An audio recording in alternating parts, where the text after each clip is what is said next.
sopra sobre nós teu sopro,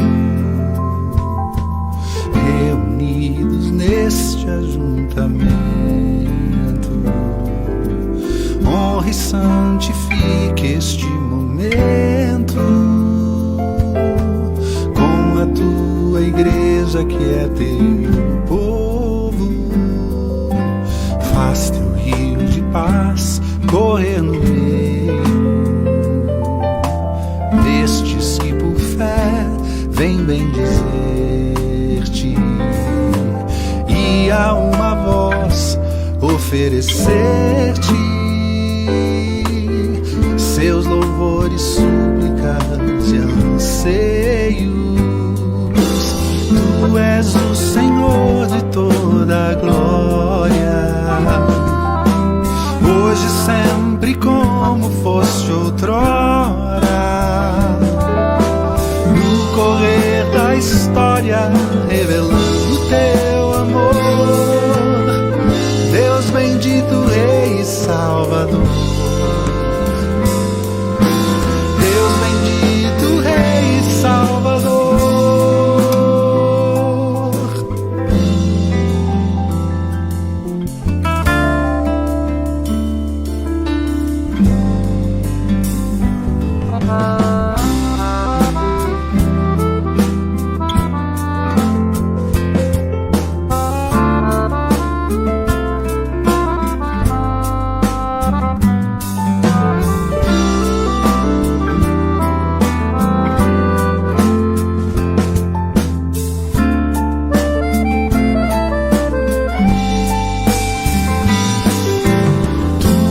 O Senhor de toda a glória,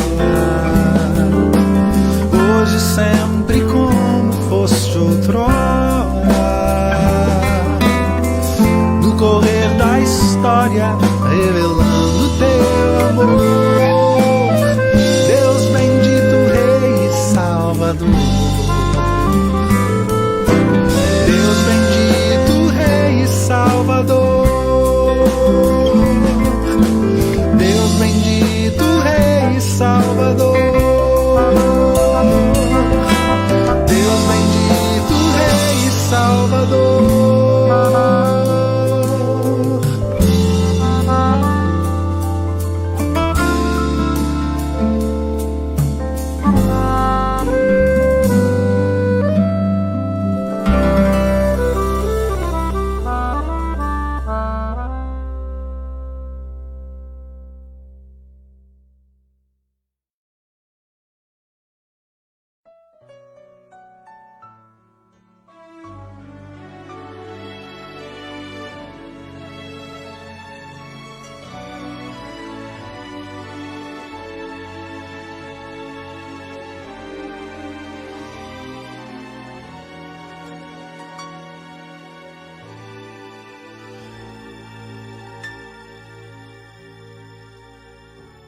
O Rei da Glória,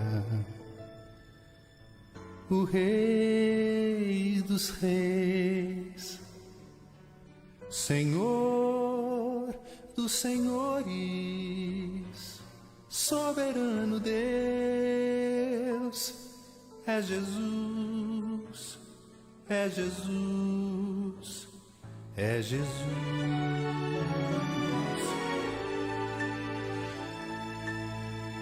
Desceu da glória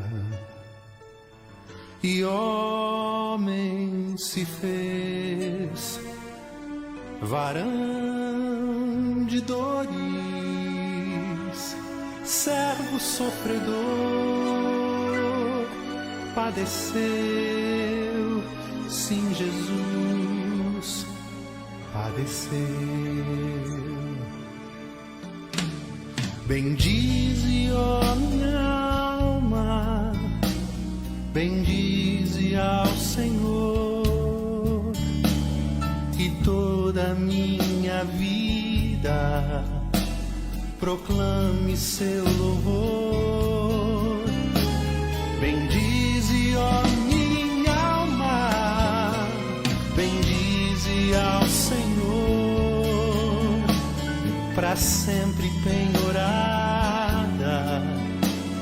ao seu imenso amor. Bendize a minha alma, Senhor, Senhor, tu és maravilhoso.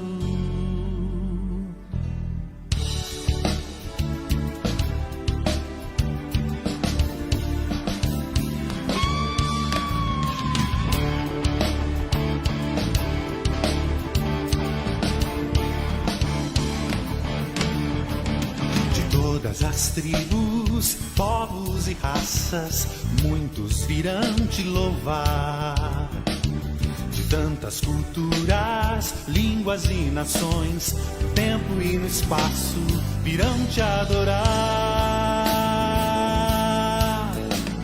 Bendito seja sempre o Cordeiro, Filho de Deus, raiz de Davi. Bendito seja o seu santo nome, Cristo Jesus, presente aqui.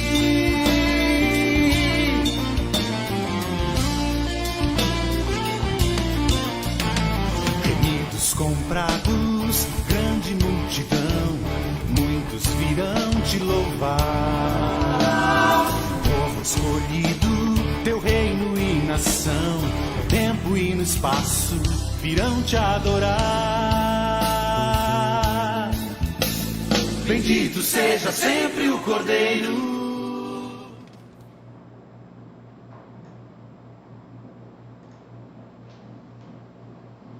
Boa noite, irmãos. Boa noite, IBSU.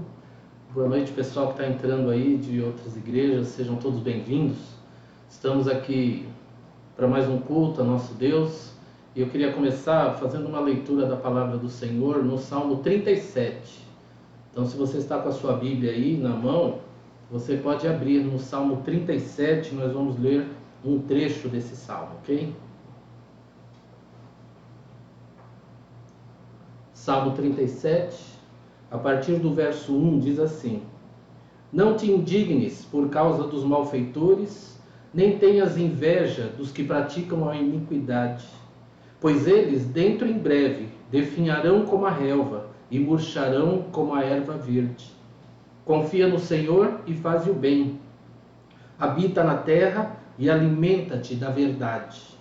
Agrada-te do Senhor e Ele satisfará os desejos do teu coração. Entrega o teu caminho ao Senhor, confia nele e o mais Ele fará. Fará sobressair a tua justiça como a luz e o teu direito como o sol ao meio-dia. Descansa no Senhor e espera nele. Não te irrites por causa do homem que prospera em seu caminho, por causa do que leva a cabo os seus maus desígnios. Deixa a ira, abandona o furor, não te impacientes, certamente isso acabará mal. Porque os malfeitores serão exterminados, mas os que esperam no Senhor possuirão a terra. Mais um pouco de tempo, e já não existirá o ímpio. Procurarás o seu lugar, e não o acharás. Mas os mansos herdarão a terra, e se deleitarão na abundância de paz. Amém? Vamos orar? Senhor Deus, nós estamos diante do Senhor, ó Pai, cada um de nós, nas nossas casas, mas todos juntos, ó Deus, no mesmo coração, buscando a Tua presença. Deus, nós te pedimos em nome de Jesus, que o Senhor fale conosco essa noite, que o Senhor possa edificar as nossas vidas, que o Senhor faça prosperar, ó Deus, o nosso caminho no Senhor, para que nós possamos nos regozijarmos, ó Deus, mesmo em meio a tantas notícias ruins, a tantas crises, ó Deus, que o Senhor engrandeça, Senhor, a Tua presença no nosso coração e que nós possamos estar em paz e felizes, porque temos ao Senhor e temos a Jesus como nosso Salvador. Em nome de Jesus nós oramos. Amém. Hoje nós vamos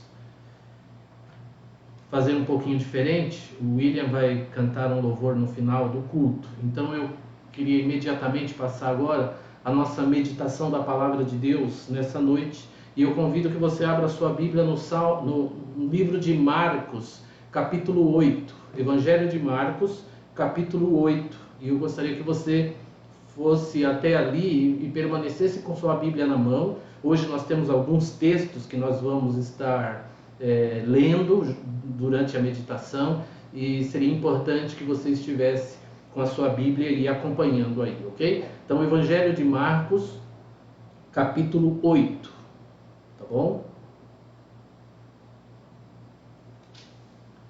Vamos lá. Talvez uma das frases que a gente tem mais ouvido nos nossos dias, em função do coronavírus, é a frase: temos que salvar vidas. É uma frase que pode ser usada com bastante demagogia, com bastante falsidade, mas também é uma frase que tem a ver com esse tempo em que nós estamos vivendo, de que nós temos que orar a Deus para que vidas sejam salvas dessa enfermidade que tem corrido o mundo todo.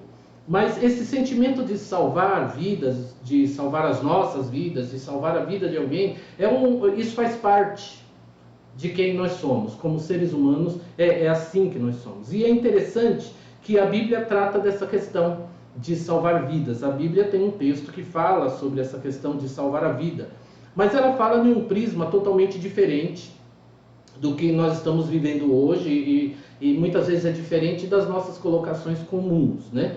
Mas a lição que Jesus nos ensina nesse texto de Marcos 8, onde tem essa citação, é muito importante, e nós precisamos aprender o que exatamente Jesus nos ensina a respeito de salvar vida, salvar a nossa vida, na sua palavra. Então vamos ler aí em Marcos capítulo 8, a partir do verso 31. Marcos 8, 31, começa dizendo assim: então começou ele a ensinar-lhes que era necessário que o Filho do Homem sofresse muitas coisas, fosse rejeitado pelos anciãos, pelos principais sacerdotes e pelos escribas, fosse morto e que depois de 3 dias ressuscitasse. E isso ele expunha claramente, mas Pedro, chamando-o à parte, começou a reprová-lo. Jesus, porém, voltando-se e fitando os seus discípulos, repreendeu a Pedro e disse: arreda, Satanás, porque não cogitas das coisas de Deus, e sim das dos homens. Então, convocando a multidão e juntamente os seus discípulos, disse-lhes: se alguém quer vir após mim, a si mesmo se negue, tome a sua cruz e siga-me. Quem quiser, pois, salvar a sua vida, perdê-la-á, e quem perder a vida por causa de mim e do Evangelho, salvá-la-á. Que aproveita o homem ganhar o mundo inteiro e perder a sua alma? Que daria um homem em troca de sua alma? Porque qualquer que nesta geração adúltera e pecadora se envergonhar de mim e das minhas palavras, também o Filho do Homem se envergonhará dele, quando vier na glória de seu Pai com seus santos anjos. Então esse é o texto que a gente vai estar meditando em algumas questões a respeito dele. O que nós temos aqui? Durante 3 anos, Jesus se dedicou a ensinar publicamente as multidões, e também ele se dedicou a ensinar os seus discípulos, preparando eles, cada um deles, para os ministérios que eles iriam desenvolver quando Jesus fosse levado para o céu. E é isso que a gente começa já a entender. O nosso relacionamento com Deus e Jesus em nossa vida significa que hoje em dia Ele está nos ensinando, hoje em dia Ele está edificando a nossa vida, Ele está nos preparando para tudo aquilo que nós temos que fazer em nome de Jesus na nossa vida. Nós sabemos que lá em Mateus 28, Jesus disse: ide por todo mundo pregar o Evangelho, e esta é uma convocação que Ele fez para toda a igreja. Então eu e você, todos nós, juntos, separados como estamos, no nosso dia a dia, na nossa empresa, no nosso emprego, com os nossos vizinhos, nós precisamos estar prontos para levar a mensagem do Evangelho. E Jesus vinha trabalhando com os seus discípulos essa questão, e durante 3 anos ele trabalhou a edificação dos seus discípulos nessa questão da misericórdia, da piedade, do amor, da oração e da dependência de Deus, da obediência do Pai, tudo isso, e ele vinha ensinando aos seus discípulos também. Acontece que quando chega aqui nessa narrativa de Marcos aqui, e em outros evangelhos também tem essa narrativa, chega um momento em que Jesus chama os seus discípulos mais para perto, chama algumas pessoas mais para perto, e ele começa a abrir o jogo com eles a respeito do final da sua vida. E aí Jesus está a caminho de Jerusalém, e ele está indo para morrer. E aí ele começa a ensinar os seus discípulos a respeito dessa questão da sua morte. Ele começa a falar que ele é o Messias e que ele vai passar por certas situações, e a gente vê isso aqui no versículo. É interessante que Jesus ensina a respeito de quem ele é. Se você ler um pouquinho antes, mesmo em Marcos 8 aí, Jesus chama os seus discípulos e diz para eles assim, quem as pessoas dizem quem eu sou? E aí Jesus, a partir daí, ele prepara o campo para ensinar os seus discípulos agora a respeito do que viria, dessa reta final, de que o Calvário estava no caminho dele. E quando a gente começa a refletir nessa situação toda aqui, a gente vai descobrir que o discipulado verdadeiro, que é o que Jesus fez e a gente tem que aprender, é que a gente tem que passar por todas as etapas do ensino que a Bíblia nos apresenta. Então nós temos que falar sim da salvação, das coisas boas, mas temos que falar também de arrependimento de pecados, de mudança de vida, de sofrimento, de perseguição. Nós temos que falar sobre tudo. E Jesus não esconde, ele faz um discipulado tão perfeito que ele inclui no ensino aos seus discípulos a questão da sua morte e ressurreição. Então vamos agora mais objetivamente olhar para dentro do texto que nós temos aqui nas nossas mãos. A partir desse momento, Jesus deixa claro o que vai acontecer com ele, e ele já vinha falando, metaforicamente, vamos dizer assim, a respeito da sua morte e ressurreição antes. Como ele estava preparando os seus discípulos para esse resultado final da sua vida, então ele vinha falando de maneira, usando metáforas para isso. Eu não sei se você anota aí, mas eu vou te dar alguns capítulos da Bíblia onde Jesus é tratado já com uma referência à sua morte. Né? Em João capítulo 1, Evangelho de João capítulo 1, João Batista olha para Jesus e diz, eis o Cordeiro de Deus. Cordeiro nos remete a sacrifício. Então ali já estava embutida a informação da morte de Jesus. No capítulo 2 de João, Jesus vai falar sobre a destruição e reconstrução do templo. E ele usa essa figura para falar da sua morte e ressurreição. No capítulo 3, Jesus conversando com o mestre dos fariseus, o Nicodemos, ele cita aquela serpente que Moisés levantou no deserto, e Jesus usa aquela figura para dizer que aquilo era uma referência a ele ser levantado na cruz também. Então é uma referência à sua crucificação. Em Mateus 12, nós vamos ver, Jesus usa o exemplo de Jonas para falar dos dias em que ele ficaria morto e ressuscitaria. Em Lucas capítulo 13, então nós temos ali Jesus se apressando para estar em Jerusalém, porque existe uma profecia de que o profeta não morre fora de Jerusalém. Então essas lições eram todas que já vinham sendo ensinadas por Jesus, e agora ele decide falar mais claramente aos seus discípulos, e isso é muito difícil para eles. É muito difícil, porque eles já haviam ido à sinagoga, eles já tinham ouvido falar a respeito do que aconteceria com o Messias, e agora Jesus começa a dizer que ele é o Messias, e é muito interessante que os sacerdotes, os escribas, naquele tempo, eles liam essas passagens na Bíblia, mas eles não entendiam. Na verdade, as pessoas não entendiam. O Antigo Testamento nos apresenta um Messias sofredor, mas também nos apresenta um Messias soberano, glorioso. E naquela época, quando eles liam esses textos do Antigo Testamento, isso era misterioso para eles. Isso era um mistério e eles não conseguiam decifrar. Como que poderia haver sofrimento e glória juntos?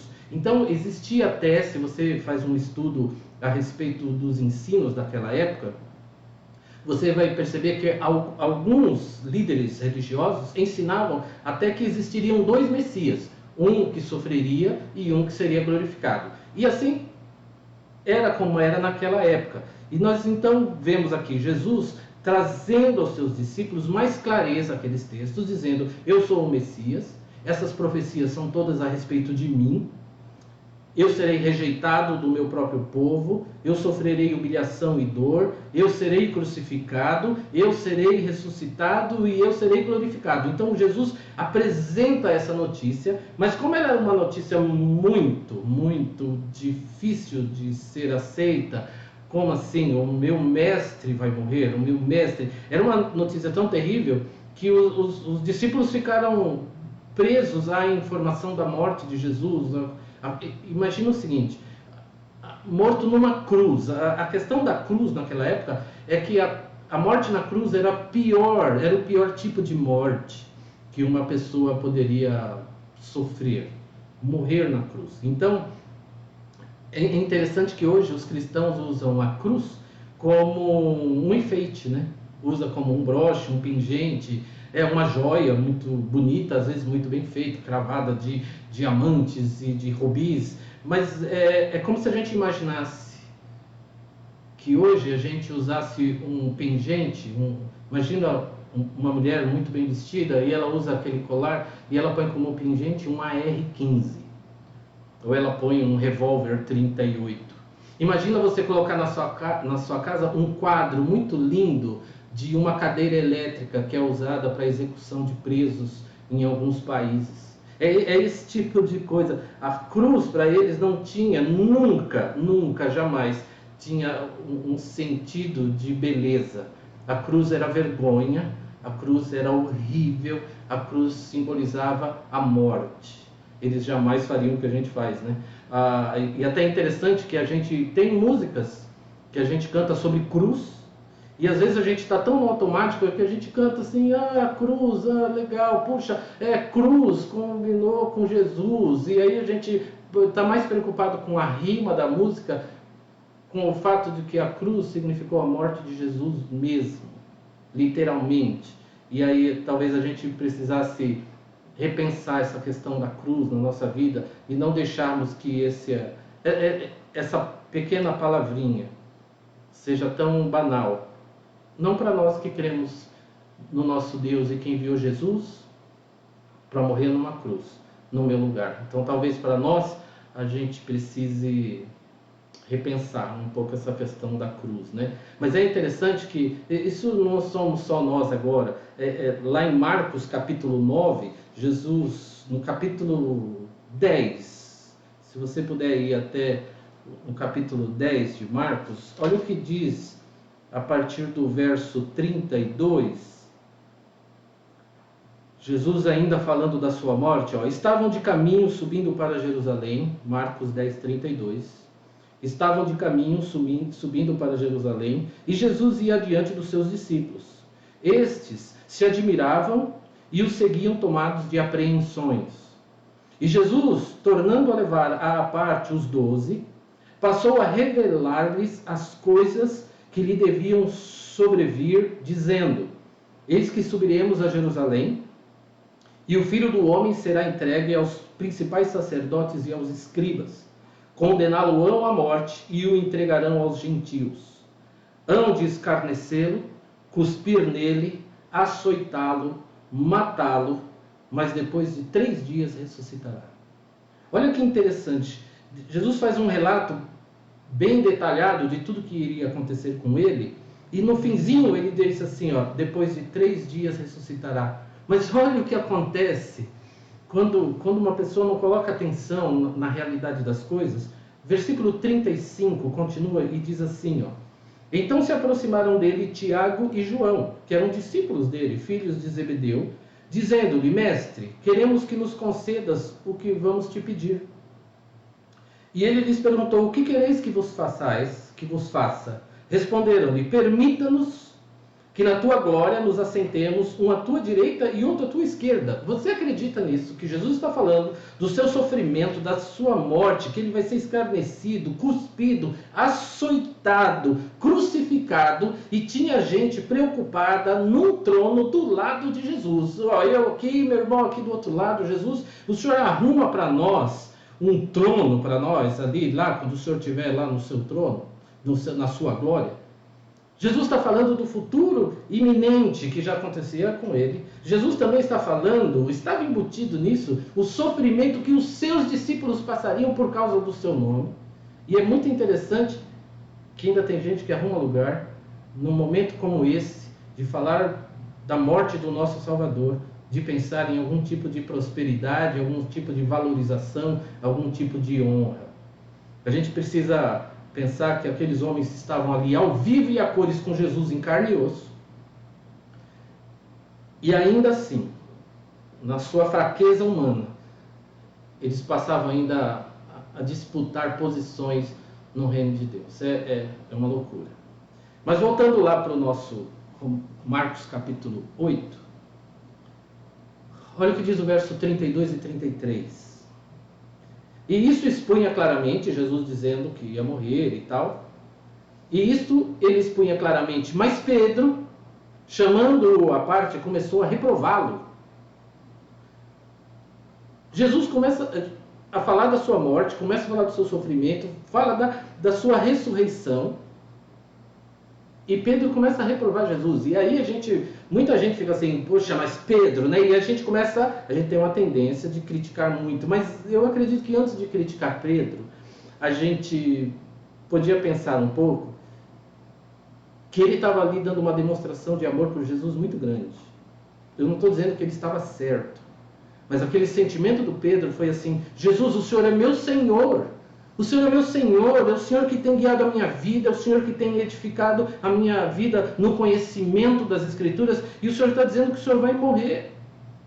O meu amado vai morrer.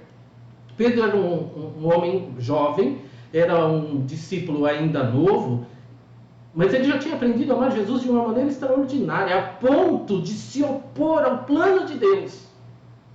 Ele se opunha ao plano de Deus. Os seus sentimentos foram tão abalados, ele ficou tão abalado com aquela notícia, que ele nem percebeu que Satanás usava os seus sentimentos para desencorajar Jesus a obedecer ao Pai. Mas era só amor. Era um desespero, talvez. Um amor desesperado. E é interessante que a palavra que Jesus vai usar aí no versículo 33, vamos ler o versículo 33. Diz assim, Jesus, porém, voltou-se, e fitando os seus discípulos, repreendeu a Pedro e disse, arreda Satanás, porque não cogitas das coisas de Deus e sim das dos homens. É interessante que Jesus, essa palavra que ele usa, arreda Satanás, é a mesma palavra que ele vai usar lá em Marcos capítulo 1, quando ele está repreendendo demônios mesmo.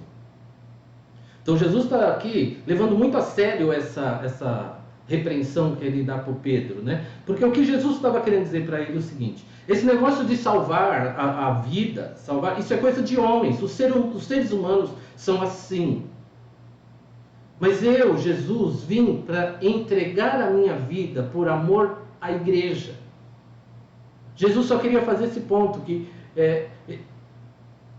ele veio para morrer. Então ele trata assim, Pedro com essa dureza, para que Pedro entendesse isso. E é muito interessante, porque depois, se você faz uma leitura mais ampla da Bíblia, você vai ver que Pedro aprendeu, ele foi muito influenciado por esses ensinos de Jesus. Ele vai escrever 2 cartas lá na frente, 1 Pedro e 2 Pedro, e essas cartas vão ter muito de sofrimento e glória. Esse ensino foi tão forte na vida de Pedro, que ele começa a escrever suas cartas, inspirado pelo Espírito Santo de Deus, e essas são as lições que ele traz muito forte nas suas cartas. Mas voltando aqui no Marcos 8, a Bíblia diz que Jesus, olha o versículo 33, diz assim, Jesus, porém, voltou-se e fitando os seus discípulos, Jesus olha para todos eles. E aí ele fala, arreda Satanás, e repreendeu a Pedro e disse, arreda Satanás. Mas Jesus olha para todos eles, fitando todos eles, os seus discípulos. Por quê? Porque Jesus queria que todos eles entendessem. E que aquela lição era para todos eles. Jesus queria, olhando para eles, queria dizer assim, de que lado vocês estão? Do lado de Deus ou do lado de Satanás? Aquela repreensão foi objetiva, porque Pedro tomou a palavra, mas essa lição era para Jesus. E é muito interessante que a gente poderia, aumentar o nosso comentário, nossa palavra a respeito disso, e dizer assim, quantas vezes nós nos opomos aos planos de Deus e parece que a gente parece que a gente precisa ser repreendido por Jesus. Parece que é como se Jesus precisasse muitas vezes falar para nós assim, arreda, Satanás, você está indo contra os planos do Pai, você está indo na direção oposta. E Jesus toma essa atitude firme assim, porque Ele nos ama em primeiro lugar e Ele nos quer corrigidos, caminhando segundo a vontade de Deus, segundo os planos de Deus, e também porque dentre os seus discípulos existem líderes. No caso aqui, os seus discípulos, os de Jesus aqui, eles eram líderes e seriam os líderes da igreja. Então Jesus tinha um cuidado enorme que os líderes não se opusessem aos planos de Deus, porque a gente pode ver, Abraão, Jacó, Saul, Davi e muitos outros, quando Satanás faz com que eles pequem, a queda deles influenciou muitas pessoas, influenciou o país inteiro, influenciou a família deles inteira. Então, a gente precisa entender que a repreensão de Jesus aqui, ela é na medida correta. Ele agiu dando uma repreensão, mostrando a sua autoridade, repreendendo a ação de Satanás e abrindo os olhos de Pedro, né? Porque uma outra questão aqui interessante é que, se a gente olhar um pouquinho antes, como a gente já falou, Jesus tinha perguntado para os seus discípulos, quem as pessoas dizem que eu sou? E lá em Mateus 16, Pedro vai dizer assim, tu és o Cristo, o Filho do Deus vivo.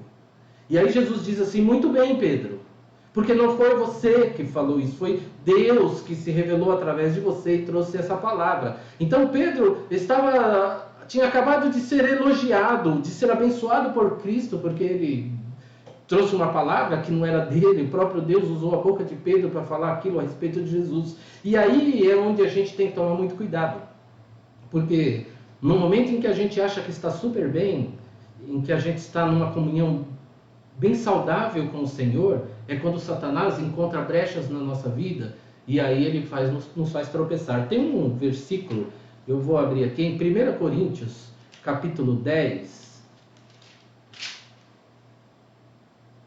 1 Coríntios, capítulo 10, no verso 12. Se você está indo lá, eu espero aqui um minutinho. 1 Coríntios, capítulo 10, verso 12, diz assim, aquele, pois, que pensa estar em pé, veja que não caia. Quem pensa estar de pé, cuidado para não cair. E foi exatamente o que aconteceu aqui. Pedro recebe uma palavra de incentivo, de verdade de Jesus a respeito do que tinha acontecido com ele. Ele estava sendo usado por Deus.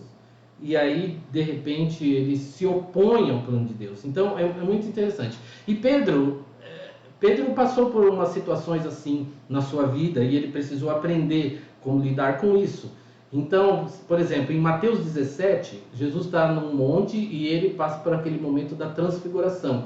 Pedro fica tão empolgado com aquilo que ele fala assim, Jesus, vamos fazer uma tenda para o Senhor, uma para Elias, outra para Moisés e vamos ficar aqui. Então, ele já tinha feito uma proposta de impedir Jesus de chegar na cruz. Lá em João capítulo 13, quando está chegando o momento, esse momento crucial da prisão de Jesus, na verdade, a noite anterior, em que Jesus reúne os seus discípulos ali, e aí ele vai lavar os pés, Pedro diz assim, não, o Senhor não vai lavar meu pé. Jesus, Pedro, se eu não lavar teu pé, você não tem parte comigo. Ele falou, então me dá um banho completo. Então Pedro era essa pessoa. É por isso que a gente, quando lê as cartas de Pedro, a gente fala assim, por que será que Pedro escreveu? Por exemplo, se você for comigo aqui, 1 Pedro, capítulo 5, se você abrir aí, 1 Pedro, capítulo 5.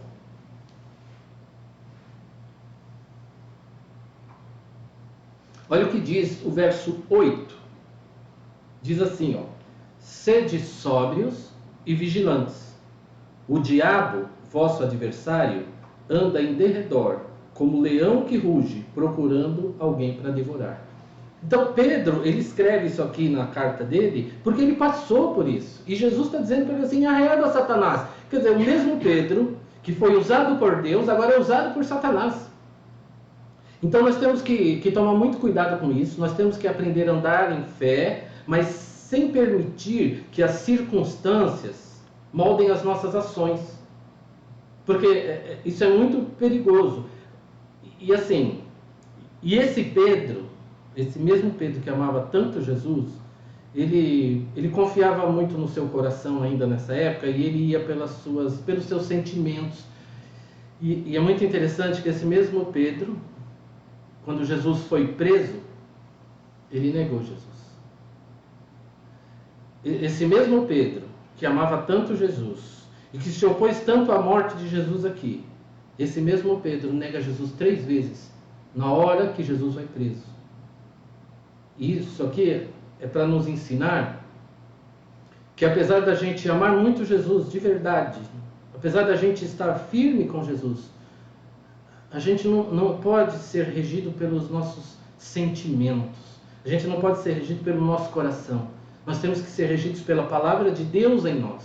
Nós temos que ser regidos pela nossa comunhão com Deus, e através do entendimento que Deus nos dá da sua vontade, nós temos que caminhar em fé, mas não baseados no nosso sentimento. A Bíblia diz lá em Jeremias, capítulo 17, se você quiser abrir aí, Jeremias capítulo 17, olha o que diz o verso 9, Jeremias 17, 9, diz assim: enganoso é o coração, mais do que todas as coisas, e desesperadamente corrupto, quem o conhecerá? Se nós queremos seguir a Deus e queremos caminhar com Cristo e queremos fazer a vontade do Senhor, isso nunca vai poder ser segundo o meu coração, segundo as minhas vontades, ou vai ser segundo os meus sentimentos. Eu tenho muita preocupação quando a gente fica buscando sentimentos no culto, nas nossas orações, nas nossas músicas, quando a gente fica querendo explodir em sentimentos. É nesse momento o nosso coração pode nos enganar. Nós temos que estar firmados em Deus, através da sua palavra, através do testemunho de Cristo nos evangelhos. É isso que deve firmar a nossa fé nele. A gente não pode estar envolvido com sentimentos. Porque olha que interessante, né? No verso 33, Jesus falou: arreda Satanás. Arreda Satanás. Não é Pedro, mas é Satanás usando a boca de Pedro para falar uma coisa dessa. E lá, interessante que ali estavam os discípulos de Jesus, e entre eles estava João. João era um dos discípulos de Jesus. E quando João escreve a carta dele, ele vai dizer uma coisa tão interessante, lá em 1 João, capítulo 4. 1 João, capítulo 4, não o Evangelho de João. Lá no finzinho da Bíblia tem as 3 cartas de João. A primeira carta, no capítulo 4, verso 1, diz assim, ó: amados, não deis crédito a qualquer espírito, antes provai os espíritos se procedem de Deus, porque muitos falsos profetas têm saído mundo afora. João, que tinha visto aquela situação, também escreve a respeito disso, de que nós devemos provar os espíritos. E ele vai fazer uma referência aqui a falsos profetas. Então, além dessa situação, a gente também pode dizer que João está ali dando um alerta para nós também a respeito das pessoas que nos ensinam, de pessoas que sobem muitos púlpitos aí para nos enganar. Ele está falando assim: nós temos que tomar cuidado com falsos profetas, pessoas que invocam espíritos que não são o Espírito Santo de Deus, não é o Espírito de Deus ali, e eles fazem com que a coisa pareça ser de muito amor a Cristo. Porque a atitude de Pedro era de amor a Cristo, mas na hora que ele expressa essa sua oposição à cruz, ali já não era mais o Pedro e nem o amor, era Satanás tomando vantagem dos sentimentos de Pedro para fazer com que Jesus não fosse para a cruz e não morresse pela igreja. Então nós temos que tomar muito cuidado com pessoas que querem fazer coisas muito espiritualizadas, coisas muito invocativas, muito etéreas, aquele culto muito assim, você sabe o que eu estou dizendo? Não. Provem os espíritos se eles são de Deus. Está baseado na Bíblia? É a palavra de Deus que está sendo pregada, é a palavra de Deus que está sendo ensinada. Eu estou sendo repreendido, exortado, animado através da palavra de Deus. Eu estou sendo levado a viver uma vida segundo a palavra de Deus, porque se não for isso, aí já não serve. Porque aí já não é Espírito de Deus. Então é nesse sentido que nós temos que tomar muito cuidado e olhar para esse texto de Pedro e a gente tem que entender. Nós temos que andar em oração, andar pela fé, mas sendo alimentados pela palavra de Deus. Ela nos dá o discernimento que nós precisamos para perceber os enganos que Satanás vai lançar sobre as nossas vidas, no mundo e na igreja. E a gente tem que tomar muito cuidado com isso. Vamos voltar para o nosso texto de Marcos, aqui capítulo 8. Então nós temos aqui, Jesus agora, ele vai falar sobre essa questão da vida, né? Versículo 35 diz assim, no 34. Então, convocando a multidão e juntamente os seus discípulos, disse-lhes: se alguém quer vir após mim, a si mesmo se negue, tome a sua cruz e siga. Quem quiser, pois, salvar a sua vida, perdê-la-á. E quem perder a vida por causa de mim e do Evangelho, salvá-la-á. Então aqui Jesus começa agora a falar de vida. Salvar vida, perder a vida, ganhar a vida, salvar a vida. A vida é um dom de Deus, é um presente que Deus nos dá. Só Deus é quem dá a vida. Ninguém mais dá vida para ninguém, só Deus dá a vida. E se a gente pensar na nossa vida, a gente tem muitas maneiras de viver a nossa vida. Tem gente que decide viver a vida desperdiçando a vida. Não faz nada da vida, toca a vida conforme o ritmo da música e vai vivendo e depois descobre na sua velhice que não fez nada da sua vida e passa apuros, dificuldades e não encontra com Deus, não encontra nada. Tem outras pessoas que preferem usufruir da vida. É diferente de desperdiçar a vida. Esse quer usufruir da vida. Então o que ele faz? Ele vive confortavelmente com seus amigos, ele desenvolve até a sua própria religião e ele vive com vizinhos, ele tem os seus planos, ele faz uma série de coisas para realizar as suas vontades, mas ele não tem um propósito verdadeiro com Deus, ele não segue Jesus de verdade, ele não tem compromisso com a palavra de Deus para aprender os mandamentos e a vontade de Deus para viver. É o tipo da pessoa que até deixa herança para os seus filhos, deixa muita coisa, mas tudo que ele deixa é passageiro, porque é só material. Ele vive de uma maneira fútil. Para a nossa sociedade, é uma pessoa bem-sucedida, mas é fútil a sua vida. Ela não leva a nada. E quando a gente olha para a Bíblia, quando a gente olha a respeito de um discípulo do Senhor, nós vamos ver que Jesus faz uma convocação para que nós tenhamos que investir a nossa vida. Nós temos que investir a nossa vida, entregando tudo ao Senhor, seguir a Ele em todas as coisas, viver em obediência a tudo que Ele diz. Isso é o tipo de vida que mostra quem é o verdadeiro discípulo do Senhor. É isso que Jesus quer dizer aqui quando Ele fala assim: se alguém quer vir após mim, a si mesmo se negue, tome a sua cruz e siga. Para Jesus é tudo ou nada. Jesus não convive com as pessoas que querem Jesus e mais alguma coisa. Jesus não pensa assim. Jesus é taxativo, ele não aceita para ser seu discípulo alguém que quer dividir quem ele é, a primazia na vida da pessoa. Ele não quer assim, que essa primazia seja dividida com outras coisas. Jesus não aceita isso. E é muito interessante que se depois você quiser ir olhar lá no livro de Lucas, capítulo 9, é interessante, porque lá em Lucas 9, fala de 3 pessoas, 3 homens, que tinham muito potencial para ser discípulos de Jesus, mas os 3 falharam. Depois você vai olhar lá. O texto exato é Lucas 9, de 57 a 62. Eu não vou abrir lá, eu vou relatar para você aqui bem por cima, mas os detalhes você vai ter lá. Aqueles 3 homens falharam. Uns disseram assim: primeiro deixa eu ir. Ô Jesus, deixa eu ir primeiro fazer. Quer dizer, um discípulo de Jesus não faz isso, põe alguma coisa primeiro ou antes de Jesus. Eles já começam da maneira errada. Eles começam a dizer assim: Jesus, primeiro, antes de te seguir, eu vou fazer tal coisa.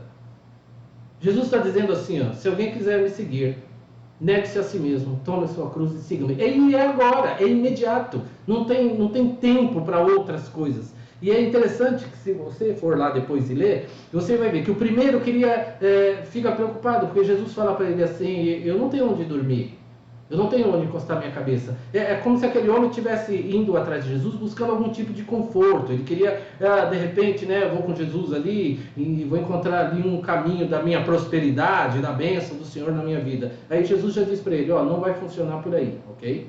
O segundo vai dizer assim: olha, primeiro deixa eu enterrar meu pai. E muita gente pensa que o pai daquele homem estava morto e ele só tinha que ir lá fazer o velório e o enterro e ele já ia. Não, era uma maneira de narrar o fato de que aquele filho queria viver com seu pai a vida inteira e depois que o seu pai morresse e fosse enterrado, então ele seguiria Jesus. E Jesus diz assim: não, você tem que tomar a sua cruz e partir agora.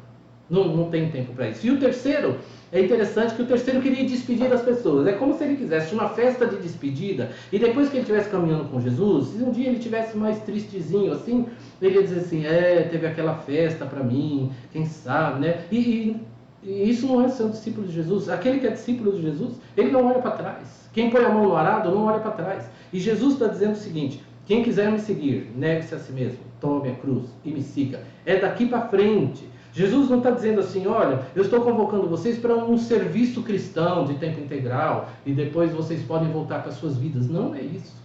Jesus está dizendo assim: eu estou convocando, estou chamando vocês para viver uma vida comigo de tempo integral.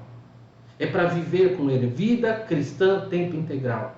Jesus está dizendo assim: se você quiser salvar a sua vida com outras coisas, você vai perder. Mas se você entregar sua vida a mim, e se você viver comigo, aí sim você vai salvar. Por mais que a gente tente encontrar uma palavra que amenize essa questão de perder a vida e de morrer, que Jesus está falando aqui, a gente não consegue. Não tem jeito, não funciona assim. Quem quiser viver a sua vida do seu próprio jeito, vai morrer sem Cristo e será lançado no inferno. Essa é a palavra. Se alguém quiser viver sem Cristo, tentando salvar a sua vida das dificuldades financeiras, das dificuldades políticas, das dificuldades do coronavírus, né? Se a pessoa focar nisso e viver sua vida só para se salvar destas coisas, ele vai perder sua vida.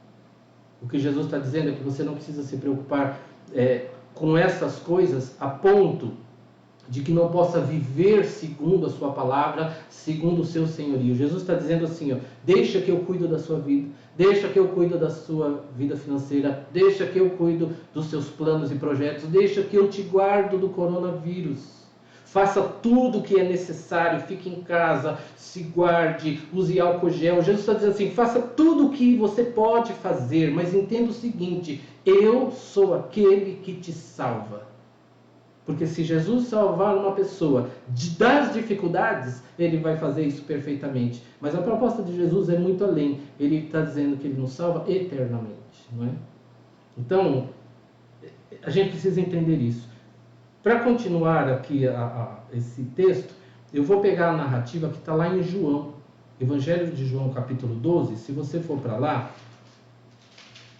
nós vamos ver que Jesus não só ensinou a respeito da sua morte, como a gente viu ali, ele fala da sua morte, mas aí ele fala da sua ressurreição depois de 3 dias. Então a gente tem que entender isso, que Jesus estava também trazendo para eles o fato de que se você entregar sua vida a Cristo, você vai viver eternamente com Ele na glória. E é isso que ele fala aqui, no Evangelho de João, capítulo 12, a partir do verso 23. Olha o que diz João 12, 23.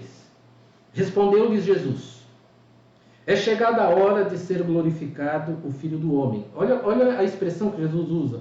Ele estava falando assim: eu vou morrer, está chegando a hora de eu morrer. Mas aqui ele diz assim: está chegando a hora de eu ser glorificado. Em verdade vos digo, versículo 24, se o grão de trigo caindo na terra não morrer, fica ele só. Mas se morrer, produz muito fruto. Quem ama a sua vida, perde-a. Mas aquele que odeia a sua vida neste mundo, preservá-la-á para a vida eterna. Se alguém me serve, siga-me. E onde eu estou, ali estará também o meu servo. E se alguém me servir, o Pai o honrará. Ao mesmo tempo que Jesus fala da sua morte, ele fala também do seu futuro no reino e com seus discípulos. Porque essa é a promessa que está aqui. Aquele que abre mão da sua vida de pecado nesse mundo e se volta para Cristo e vive segundo os mandamentos do Senhor e vive segundo a sua palavra, esta pessoa vai viver na glória com Jesus. Essa é a promessa que ele nos dá. Esta pessoa estará onde ele está. Olha o que ele diz aqui, versículo 26. Se alguém me serve, siga-me, e onde eu estou, ali estará também o meu servo. Vai estar com ele na glória eterna. A proposta de Jesus é assim: abra mão de viver uma vida medíocre nesse mundo, de correr atrás do pão todo dia, de ficar desesperado para comprar o carro do ano, de comprar uma casa melhor, de comprar o melhor celular, de conquistar, de fazer. Jesus está dizendo: abre mão disso, porque Deus vai te honrar no céu se você abrir mão de tudo. Quando Jesus fala aqui, no verso 25, quem ama a sua vida perde-a, mas aquele que odeia a sua vida.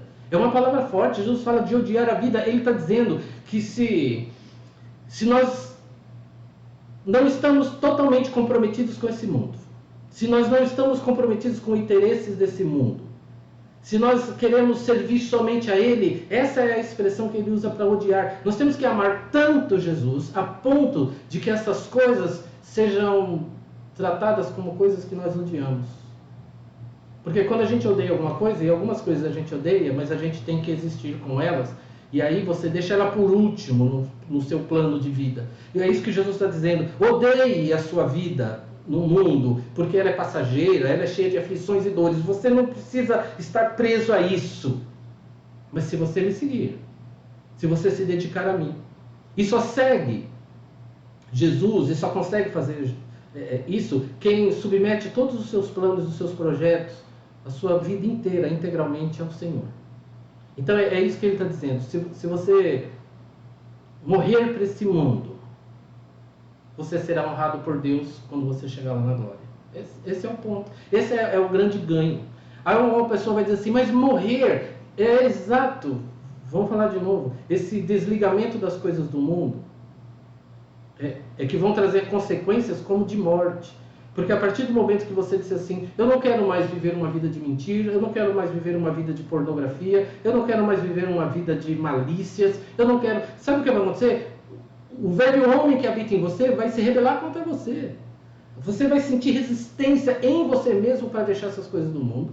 O mundo vai dar risada de você, vai dizer assim: você não vai conseguir, você não vai fazer isso, não, você é dos nossos. E você vai dizer assim: não, eu quero, em nome de Jesus, eu quero buscar o meu Senhor, eu quero me dedicar à palavra dele.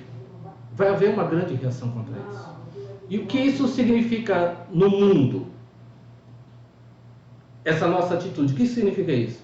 É que no mundo passaremos aflições. Esse é o ponto. Lá em João 16, aqui no Evangelho de João, se você virar duas ou três páginas, você vai em João 16, em que Jesus fala isso, no verso 33. João 16, 33, Jesus diz assim, estas coisas vos tenho dito para que tenhais paz em mim. No mundo passais por aflições, mas tende bom ânimo, eu venci o mundo. Eu venci o mundo. Jesus está dizendo: eu venci o mundo, então você não precisa se afligir. Sabe o que eu queria propor para você? Se você já entregou sua vida a Jesus, se Jesus já é o seu Senhor e você tem caminhado com dificuldades no seu relacionamento, tem um versículo lá no Salmo 37 que a gente leu no começo, que diz assim, entrega o teu caminho ao Senhor, confia nele e o mais ele fará.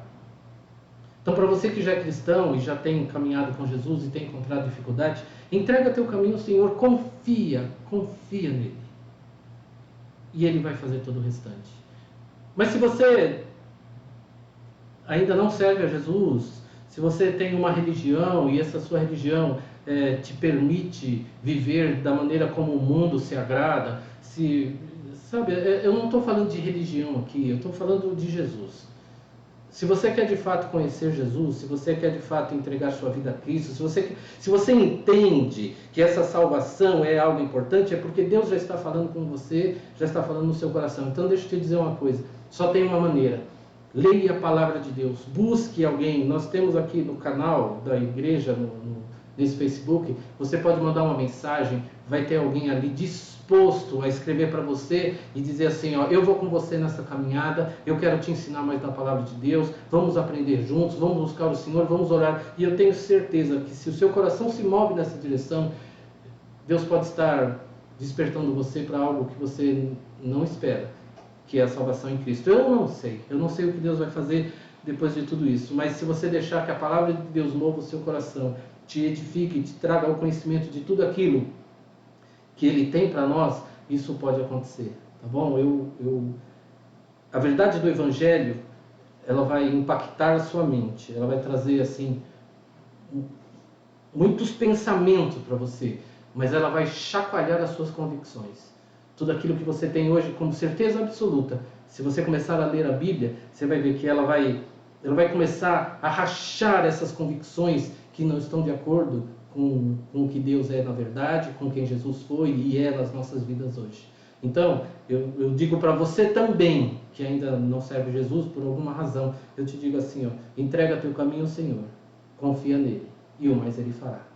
Deus abençoe sua vida, Deus nos abençoe em mais uma semana de quarentena, que a gente possa continuar refletindo na palavra de Deus, proclamando a palavra do Senhor, levando mensagens de esperança para as pessoas e lembrando que a nossa esperança, a única esperança, é Jesus.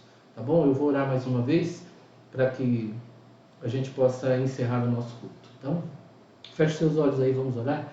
Senhor Deus, muito obrigado, Pai, pela Tua palavra que é tão rica, tão preciosa.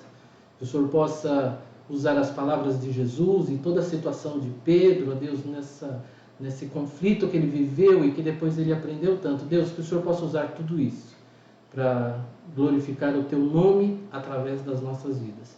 Que o Senhor possa usar isso para nos edificar, ó Deus, e nos levar aos pés da cruz mais uma vez. Deus, fala conosco, ó Deus, no decorrer desta semana e que nós possamos ser guardados por Ti, ó Deus. Guarda a Tua igreja, abençoa os Teus filhos que estão enfermos, ó Deus, a irmã Helena, o Saulo, ó Deus, e tantos outros que estão com dificuldades. Coloca a Tua mão de bênção, ó Deus, sobre a vida deles, que eles possam encontrar conforto, ó Deus, tranquilidade, ó Deus, e a solução, ó Deus, dessas enfermidades. Senhor, o Senhor pode fazer milagrosamente, ou o Senhor pode fazer através de remédios e de médicos. Senhor, nós estamos nas Tuas mãos. Queremos confiar que o Senhor tudo fará para o melhor das nossas vidas. Abençoa, Deus, a Tua igreja, em todo lugar, todos que estão assistindo aqui hoje, ó Deus, que são a Tua igreja, e todos aqueles que são nossos amigos. Deus, abençoa, Senhor, as nossas vidas. Em nome de Jesus nós oramos. Amém. Eu queria antes só te dizer que nós vamos só dar uma micropausa e o William vai trazer um louvor para nós. Um louvor que fala sobre cruz. Então, quando você ouvir essa palavra cruz nessa música, você fala assim, é a cruz de Cristo. E isso é muito sério. Amém? Deus abençoe você. Já já a gente volta.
pela cruz me chamou, gentilmente me atraiu e eu, sem palavras, me aproximo, quebrantado seu amor.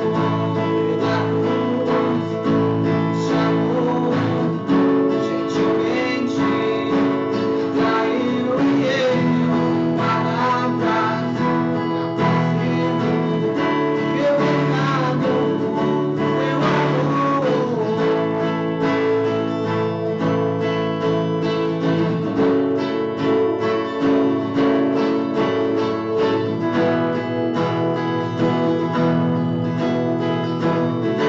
Quebrantado seu amor.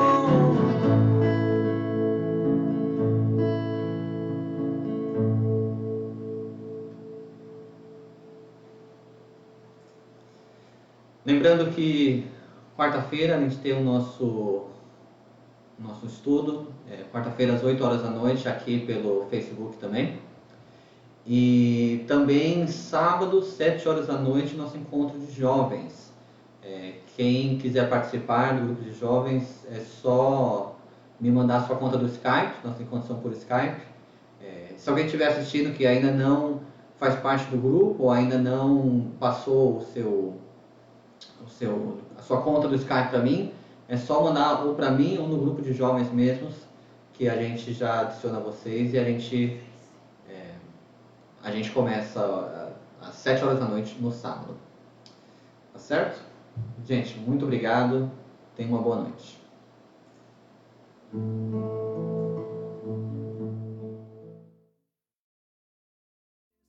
Ajuntamento, honre e santifique este momento com a tua igreja que é teu povo. Faz teu rio de paz correr no meio destes que por fé vem bendizer-te e a uma voz oferecer-te seus louvores, súplicas e anseios. Tu és o Senhor de toda a glória, hoje, sempre, como foste outrora. No correr da história, revelando teu amor, Deus bendito, Rei e Salvador. Deus bendito, Rei e Salvador.